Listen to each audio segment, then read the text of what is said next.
The princess was getting married for the first time, but only as she walked into the church did she realize she didn't love the groom standing before her at all. So, disregarding the attention of the entire nation, she dashed straight out of the ceremony. Yet this seemingly absurd act would ultimately propel her life to its peak. MIA was the princess of a small, remote country, but upon turning just 21, she was poised to succeed her grandmother as the new queen of Genovia. However, on this day, she inadvertently learned that Genovia had an archaic law: one must marry before inheriting the throne. Even though her grandmother pleaded vehemently, she couldn't prevail against centuries of tradition. To complicate matters, an elderly man then declared that his nephew, Nicholas, also possessed royal blood and thus had a claim to the throne. Faced with this, the grandmother had no choice but to compromise. After intense negotiation, the parliament agreed to give the princess 30 days to find a suitable royal consort. Otherwise, the crown would pass to another.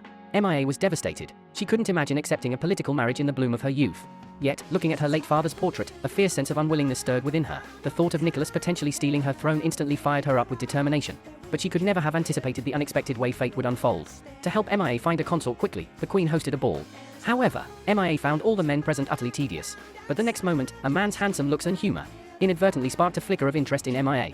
Fatefully, later when MIA was forced into an awkward dance with a nobleman, this same man appeared just in time to rescue her. MIA could feel a special attraction between them. Yet, at that moment, she didn't realize his approach had been carefully planned all along.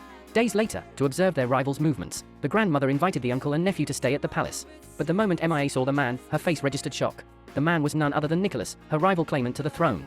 Nicholas bowed with gentlemanly grace. MIA refused to return the courtesy. The grandmother had to repeatedly remind her to be proper. Lord Nicholas. Afterwards, MIA explained the earlier encounter to her grandmother, even admitting she had felt somewhat drawn to him that night. Far from scolding her, the grandmother praised her, saying she'd done brilliantly. Immediately, grandmother and granddaughter dedicated themselves wholeheartedly to the task of selecting a consort.